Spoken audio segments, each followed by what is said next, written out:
Bonjour et bienvenue dans cette vidéo qui va vous proposer des conseils pour améliorer votre préparation en négociation. La deuxième grande partie, c'est la cartographie des repères. À partir des objectifs qui vous ont été donnés par votre donneur d'ordre et à partir de l'analyse des facteurs situationnels, là vous pouvez commencer vraiment à valider un objectif, à valider un point de rupture et vous allez pouvoir faire des hypothèses sur les objectifs et les points de rupture de vos interlocuteurs. Et à ce stade, c'est tout ce qu'on peut faire dans la cartographie des repères, parce qu'on ne peut pas inclure tout de suite les points d'affiche initiaux, ni l'ensemble des points d'affiche successifs qui vont apparaître. Nous allons imaginer différents scénarios, et nous allons donc imaginer différentes positions d'affiches successives. Mais pour faire ça, il nous faut d'abord aborder le troisième grand élément de la préparation, ce sont les véhicules de la négociation. L'argumentation, les jeux de concession-contrepartie, et les tactiques. Ce sont eux qui nous permettent de nous déplacer d'une position à une autre. Et c'est eux aussi qui servent de véhicule à nos interlocuteurs. Quand on étudie l'argumentation, les jeux de concession-contrepartie et les tactiques, on anticipe différents scénarios à la façon d'un scénariste de Hollywood. L'argumentation, c'est le véhicule qui a le pouvoir de faire dire oui à nos interlocuteurs. Vous vous souvenez, pour la BATNA, précédemment, je vous ai dit la BATNA, c'est le pouvoir de dire non à quelqu'un. Finalement, le super pouvoir que l'on aimerait avoir, c'est peut-être le pouvoir de faire dire oui à quelqu'un. Ce pouvoir, il est plus proche du monde de l'argumentation que du monde des BATNA.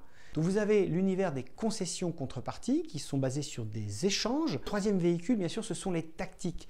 Les tactiques de négociation, ce sont tous les épisodes de la vie des négociateurs, que ce soit la façon de faire une première offre, la façon de s'en offusquer, la façon de menacer, la façon de proposer un jeu de concession-contrepartie finalement peut-être déséquilibré. On retrouve dans les tactiques le mixte argumentation et concession-contrepartie. Et on les étudiera aussi dans d'autres vidéos. Et c'est seulement quand on a pu établir sa carte d'argumentation, sa liste des concessions-contreparties et les tactiques possibles, celles que l'on prépare pour soi et celles que l'on anticipe que nos interlocuteurs vont utiliser, que l'on peut écrire ce scénario qui anticipe les déplacements et donc on peut revenir à la cartographie des repères et on peut proposer une position d'affiche initiale. Parce que derrière cette position d'affiche initiale, on a un scénario composé d'argumentation, de concession-contrepartie et de tactique qui nous permet d'anticiper comment on va se déplacer d'une position à une autre et atterrir proche de notre objectif.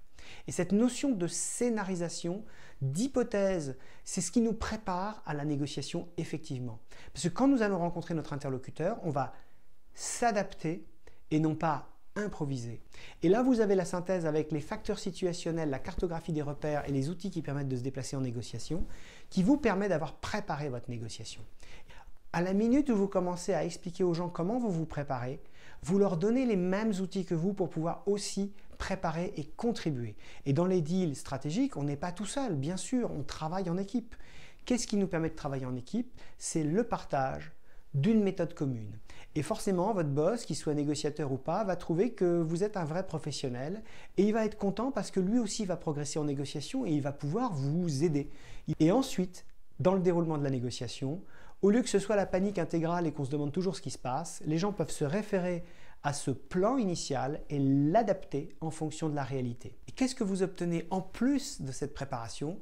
Vous obtenez le respect de vous-même et le respect de vos interlocuteurs. Parce qu'en fait, quand vous vous êtes bien préparé, vous êtes fier de vous, vous avez confiance en vous, donc vous arrivez dans de bonnes dispositions. Vous allez maintenant préparer vos négociations de façon beaucoup plus structurée, beaucoup plus efficace, et vous allez voir que vous aurez immédiatement des meilleurs résultats en négociation grâce à votre phase de préparation. Je vous remercie beaucoup pour votre écoute. Je vous invite bien sûr à liker la vidéo si vous l'avez aimée, vous abonner à la chaîne si vous êtes nouveau sur cette chaîne, et puis laissez-moi vos commentaires pour que je puisse, à partir de vos commentaires, bâtir les prochaines vidéos.